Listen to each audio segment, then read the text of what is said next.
ওই যে চেয়ারটা দেখেছি, ওই চেয়ারে শেখ হাসিনাকে আবার বসিয়ে তারপরে ইলেকট্রিক শক যদি দেখানো যেত তাহলে বুঝতো আয়নাঘর কাহাকে বলে, কত প্রকার কি কি। এই আয়নাঘরের মধ্যে যদি একটু কষ্ট করে হলেও গ্লাস ফিট করে শেখ হাসিনাকে, আওয়ামী লীগের ওবায়দুল কাদেরকে, হাসান মাহমুদকে, স্বরাষ্ট্রমন্ত্রী সাবেক আজকের সেই কামাল সাহেব সহ আওয়ামী লীগের দোসরদেরকে যদি একটু পালন করা যেত, বেশি দিন নয় মাত্র 6 মাস যদি প্রত্যেককে আয়নাঘরের মধ্যে বন্দি রেখে একটু তাদেরকে শেখানোর জন্য ওখানে রাখা যেত তাহলে বুঝতো আয়নাঘর কি জিনিস।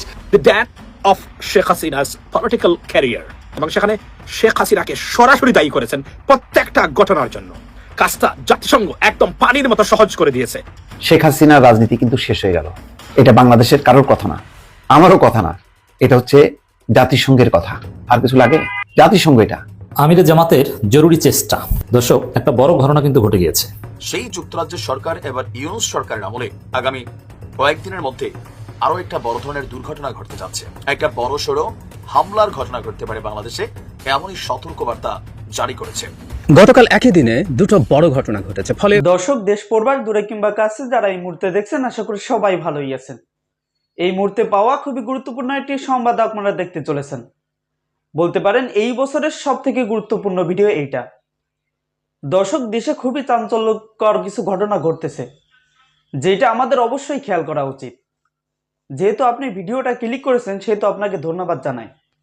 আর আপনার কাছে একটি আবদার অবশ্যই রাখবো, আমাদের চ্যানেলটি সম্পূর্ণ নতুন, এই জন্য আমাদের চ্যানেলটিকে একটা সাবস্ক্রাইব দিয়ে রাখবেন।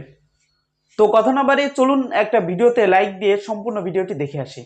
ওই যে চেয়ারটা দেখেছি, ওই চেয়ারে শেখ হাসিনাকে আবার বসিয়ে তারপরে ইলেকট্রিক শক যদি দেখানো যেত তাহলে বুঝতো আয়নাঘর কাহাকে বলে, কত প্রকার কি কি। এই আয়নাঘরের মধ্যে যদি একটু কষ্ট করে হলেও গ্লাস ফিট করে শেখ হাসিনাকে, আওয়ামী লীগের ওবায়দুল কাদেরকে, হাসান মাহমুদকে, স্বরাষ্ট্রমন্ত্রী সাবেক আজকের সেই কামাল সাহেব সহ আওয়ামী লীগের দোসরদেরকে যদি একটু পালন করা যেত, বেশি দিন নয় মাত্র 6 মাস যদি প্রত্যেককে আয়নাঘরের মধ্যে বন্দি রেখে একটু তাদেরকে শেখানোর জন্য ওখানে রাখা যেত তাহলে বুঝতো আয়নাঘর কি জিনিস। কত বড় লোমহর্ষক ঘটনা, কত বড় বিভৎস ঘটনা, কত বড় খারাপ ঘটনা। বাংলাদেশের 53 বছরের ইতিহাসে এরকম ঘটনা কোনো শাসকদের আমলে আমরা শুনতে পারিনি। মানুষদের জীবন নিয়ে ছিনিমিনি করেছে তারা, সেখানে মানুষদেরকে নিয়ে টর্চার সেল বানিয়ে পরিবার থেকে বিচ্যুত করে, সমাজ থেকে বিচ্যুত করে, রাষ্ট্র থেকে বিচ্যুত করে জীবনটাকে ধ্বংস করে দিয়েছে। আমান আল আজমি কিংবা মীর কাসেম আলীর সন্তান আরমানকে যেভাবে তারা নির্যাতন করেছে সেটা কোনো ভাষায় প্রকাশ করা যায় না। ডক্টর মোহাম্মদ ইউনূস যে বলেছেন 800 ঘর আছে আয়না ঘর, এই 800 নয় তারও অধিক আয়না ঘর প্রতিষ্ঠা করে সমগ্র বাংলাদেশকে তারা আজকের কলঙ্কিত করেছে। আমার তো মনে হয় এখন সময় এসেছে, একজন মানবতা বিবর্জিত শাসক ছিল শেখ হাসিনা। আমি ডক্টর মোহাম্মদ ইউনূসকে ধন্যবাদ জানাই যে বিশ্বের কাছে এই আয়না ঘরের পরিচিতি করিয়ে দেওয়ার জন্য। কারণ এই আয়না ঘরকে বাংলাদেশের মানুষ বারবার বলেছে, কিন্তু আমাদের চোখের সামনে এই আয়না ঘর কোনোদিন দেখতে পারিনি। আপনাদের কারণেই আজকের বাংলার জনগণ জানতে পেরেছে শেখ হাসিনা কিভাবে ক্ষমতায় থাকতো, কি অন্যায় আচরণ করত, কি জুলুম আচরণ করত।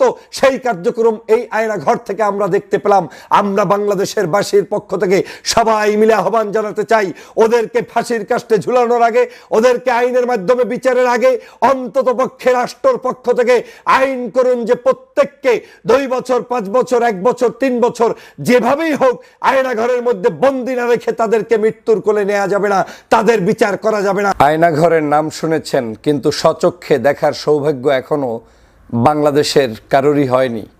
কিছু কিছু মানুষ দেখে এসে যে বিভৎস বর্ণনা দিচ্ছেন সেটা আমাদের লোম দাঁড় করিয়ে দিবে, সমগ্র বাংলাদেশের মানুষকে শিহরিত করবে। কি বিভৎস চিত্র ছিল গত 16টি বছর।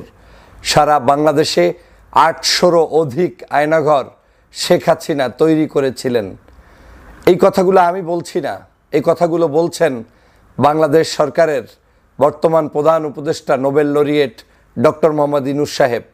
গতকালকে তিনি যখন স্বচক্ষে আয়নাঘর পরিদর্শন করে এসে বর্ণনা করছেন, তখন সারা বাংলাদেশের মানুষের চোখে ছল ছল করছে, জল বেয়ে পড়ছে, কেউ কান্না করছে, কেউ কিংবা আবার আত্রে উঠছে সেই আয়নাঘরের স্মৃতিগুলো সামনে ভেসে ওঠার মাধ্যমে। আপনারা দেখেছেন যে আয়নাঘরে যারা ছিল তারা সেখানে স্বচক্ষে গিয়ে দেখিয়ে দেখিয়ে বলছেন, এই রুমে আমি ছিলাম, ঠিক এখানেই আমি ছিলাম, ঠিক এখানেই আমাকে এভাবে করে ধ্বংস করা হচ্ছে, শেষ করে দেওয়া হচ্ছে। দীর্ঘ 8 বছর 10 বছর পর্যন্ত, কেউ যুগের কাছাকাছি পর্যন্ত যে আয়নাঘরের ভিতরে বন্দী ছিলেন, সেটা আসলে বাংলাদেশের কথাই বলছি। এই বাংলাদেশ স্বাধীন হওয়ার পরে আমরা কখনো এই বিভৎস ইতিহাস শুনিনি যে বাংলাদেশের কোনো শাসক এভাবে করে নিজ দেশের মানুষদেরকে, নিজ দেশের শিক্ষিত সমাজদেরকে, নিজ দেশের রাজনৈতিক কারণে ভিন্ন মতের মানুষদেরকে এভাবে করে পরিবার থেকে বিচ্যুত করে, সমাজ থেকে বিচ্যুত করে, রাজনীতি থেকে বিচ্যুত করে, চাকরি বাকরি থেকে বিচ্যুত করে, সব কিছু ঝেড়ে ফেলে ধ্বংস করে দিয়ে তাদেরকে আয়না ঘরে বন্দি করে রাখা হয়। আমরা গুমের কথা শুনেছি, খুনের কথা শুনেছি, কিন্তু আমরা যারা খুন করেছে আমরা একদিন দেখেই তারপরে হয়তো ভুলে গিয়েছি। কিন্তু আয়নাঘর এমন একটি জিনিস তারা তৈরি করেছে, যেটা যে ব্যক্তি একবার আয়নাঘরে গিয়েছেন তিনি তার মৃত্যুর আগে এই আয়নাঘরের কথা কোনোদিন ভুলতে পারবেন না। ভুলবেন কি করে? যে আয়নাঘরে লোকটাকে রাখা হয়েছে, ওই আয়নাঘর থেকে তাকে জীবনে কোনোদিন পরিবারের সাথে যোগাযোগ করতে দেওয়া হয়নি, মানুষের সাথে। আমার কাছে ভারতের কংগ্রেসের অন্যতম শীর্ষ নেতা, সাবেক মন্ত্রী, তিনি বাংলাদেশ ভারত সম্পর্ক নিয়ে খোলামেলা অনেক মন্তব্য করেছেন। আমার কাছে মনে হয়েছে তার এই মন্তব্যের চেয়ে সাম্প্রতিক সময় আর যারা বিশেষজ্ঞ, আর যারা বিশ্লেষক, আমি দুদেশের কথাই বলছি, কিংবা কূটনীতিক, তারা আর কেউই শশী থারুরের মতন এমন খোলামেলা এবং সময় উপযোগী কথা বলেননি। ভারতের কি করা উচিত বাংলাদেশের সঙ্গে সম্পর্ক রাখতে, অথবা বাংলাদেশের বা কি করা উচিত ভারতের সঙ্গে সম্পর্ক রাখতে, তিনি সরাসরি মন্তব্য করেছেন। গণমাধ্যমের বিভিন্ন সাংবাদিকের প্রশ্নের জবাবে তিনি বলেছেন যে বাংলাদেশে যা ঘটছে তা আমাদের জন্য নিবিড়ভাবে পর্যবেক্ষণ রাখতে হবে এবং সতর্কতার সঙ্গে আমাদের চোখ রাখতে হবে, কারণ তারা আমাদের পাশেই রয়েছে। সেখানে যা কিছু ঘটছে তার নিঃসন্দেহে অনেক ধরনের তাৎপর্য রয়েছে। বিশেষ করে বাংলাদেশের সঙ্গে পাকিস্তানের যে একটা উষ্ণ সম্পর্ক এরই মধ্যে গড়ে উঠেছে, সেটি নিয়ে তিনি মন্তব্য এমনভাবেই করছে যে দুটো দিক খুবই গুরুত্বপূর্ণ। গুরুতর কিছু ভুল হলে ভুলে যাবেন না, বাংলাদেশ আমাদের জন্য দুর্বল স্থান হতে পারে। এটি এমন একটি জায়গা যা ভারতের জন্য সবচেয়ে ঝুঁকিপূর্ণ, কারণ এটি নিয়ন্ত্রণে নেই। তিনি বলছেন যে যেহেতু এটি একটি আলাদা রাষ্ট্র, অনেক ক্ষতি হতে পারে। আর এই যে তিনি এই যে ডিপ্লোম্যাটিক একটা মন্তব্য করলেন, বাংলাদেশ ভারতের জন্য দুর্বলতম স্থান, এটি দুদিক থেকেই, অবশ্যই দুদিক থেকেই। হাসিনার অবস্থান নিয়ে তিনি সরাসরি সমর্থন করেছেন যে হাসিনা দিল্লিতে থাকতেই পারেন, কিন্তু হাসিনা পরিস্থিতিকে যে আবার জটিল করে তুলছেন সে বিষয়ে তিনি মনে করিয়ে দিতে ভুল করেননি। তিনি বলছেন যে শেখ হাসিনার সাম্প্রতিক মন্তব্য পরিস্থিতিকে জটিল করে তুলেছে। শেখ হাসিনার বিবৃতির কারণে নানান সময় যে বক্তব্য দিচ্ছেন, আমরা কিছুটা ফাটা লাঠিতে পড়ার মতো অবস্থায় রয়েছি। তারপর তিনি বলছেন যে শেখ হাসিনার যে আশ্রয় দেওয়া ভারতের, সেটা অবশ্যই ঠিক আছে, সেই দিক থেকে তিনি কোনো প্রকার কম্প্রোমাইজ করতে চাচ্ছেন না।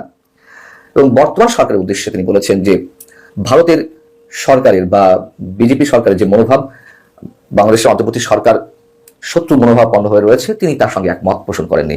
এবং তিনি বলেছেন যে এই ধারণা ঢাকাকে পৌঁছে দেওয়া, সব সময়ের জন্য পৌঁছে দেওয়া ভারতের জন্য ভুল হতে পারে।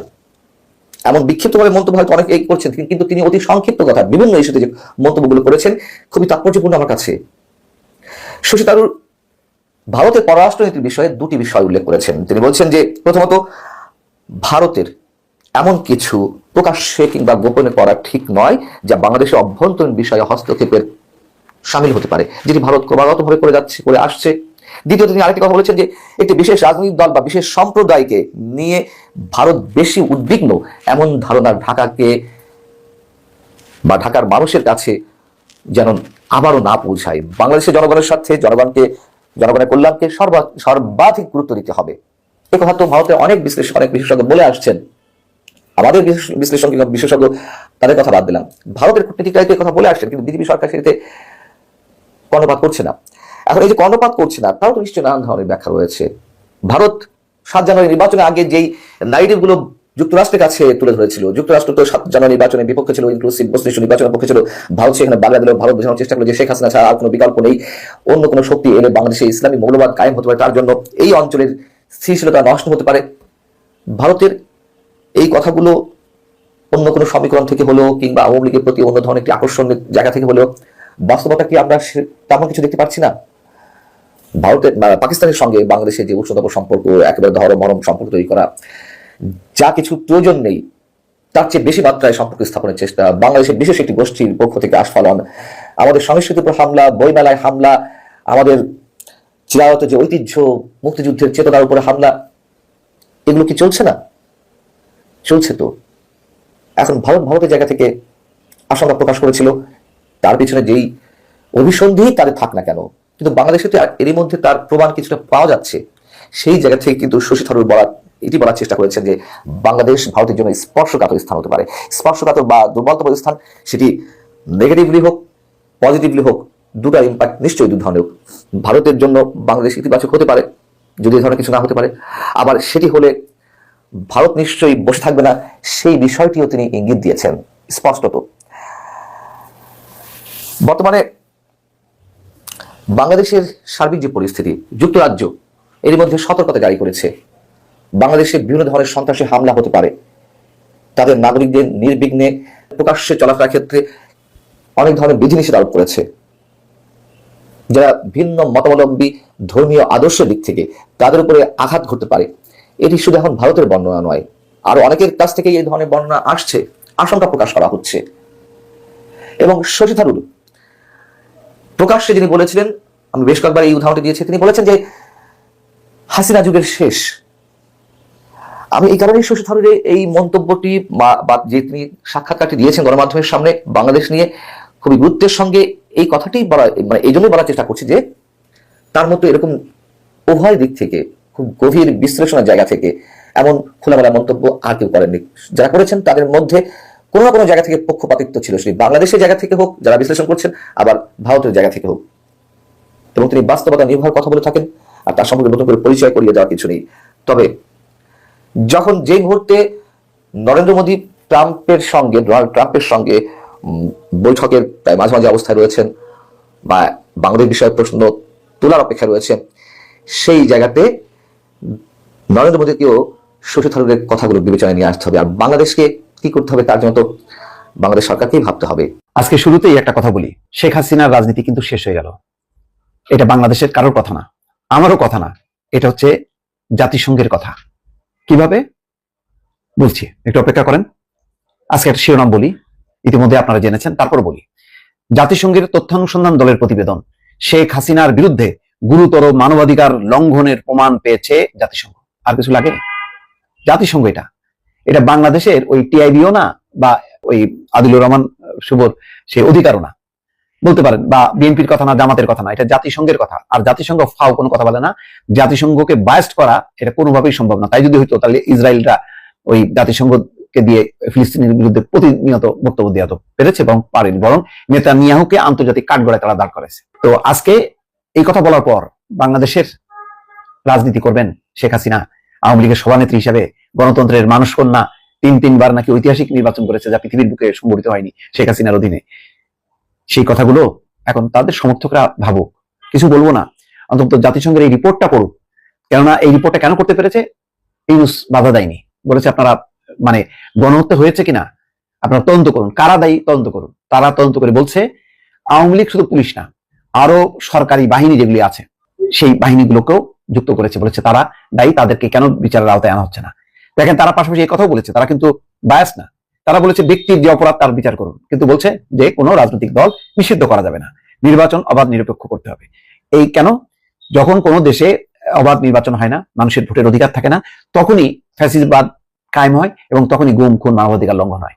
সুতরাং বাংলাদেশে 15 বছর ছিল একটা মানবাধিকার লঙ্ঘন, গুম খুনের একটা দেশ এবং গণতন্ত্রহীন একটা দেশ, জাল জালিয়াতির নির্বাচনের একটা দেশ, এবং পুরো দায় শেখ হাসিনার বিরুদ্ধেই বর্তেছে। ফলে এই অবস্থার পর আওয়ামী লীগ সিদ্ধান্ত নিক, আমি জানি তারা যে পরিমাণ নির্লজ্জ, তারা কখনো এটা স্বীকার করবে না, কিন্তু তাদের যারা আশ্রয় প্রশ্রয় দিচ্ছে ভারত, অন্তত এই জাতিসংঘের এই রিপোর্টটা দেখুক, তারা বলুক যে এটা ভুল।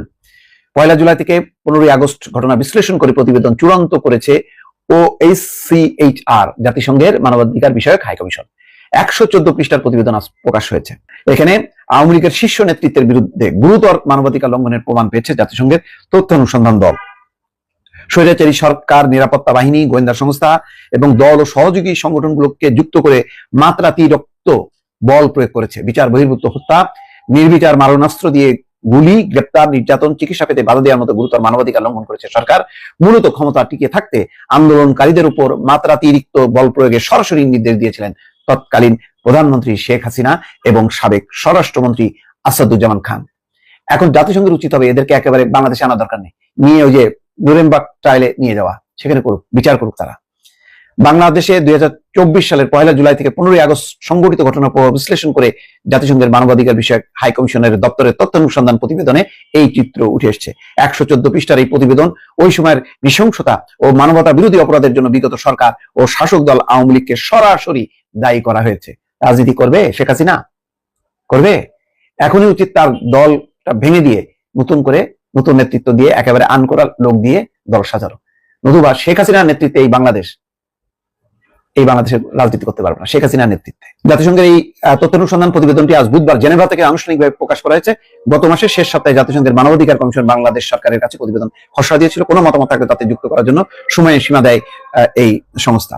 তারা ঢাকা ছাড়াও চট্টগ্রাম, রংপুর, রাজশাহী, খুলনা, বগুড়া, সিলেট, গাজীপুর এই 8টি শহরে অনুসন্ধান চালায়। মূলত যে শহরগুলোতে বেশি মাত্রায় বিক্ষোভ হয়েছিল সেই সব স্থানে গিয়ে সরেজমিনে কাজ করে জাতিসংঘের দলটি।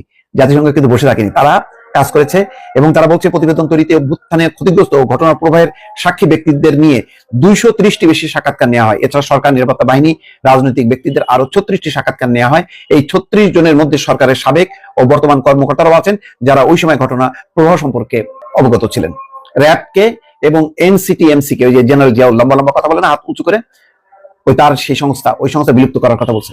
অবাধ নির্বাচনের জন্য সহায়ক পরিবেশ নিশ্চিত করতে বলছে। রাজনৈতিক দলকে নিষিদ্ধ না করার জন্য বলছে, অর্থাৎ দল নিষিদ্ধ করা যাবে না, তাহলে আবার আরেকটা অপরাধ সংগঠিত হবে। সুতরাং দল থাকবে, ব্যক্তি থাকবে না। দর্শক, সম্পূর্ণ ভিডিওটুকু আপনারা দেখলেন। এই ভিডিওর ব্যাপারে আপনার নিজস্ব মতামত অবশ্যই জানিয়ে যাবেন এবং এই চ্যানেলটিকে সাবস্ক্রাইব করে রাখবেন। তো আজকের ভিডিও এই পর্যন্ত। ভালো থাকবেন, সুস্থ থাকবেন। আসসালামু আলাইকুম। দেখা হবে অন্য কোনো ভিডিওতে।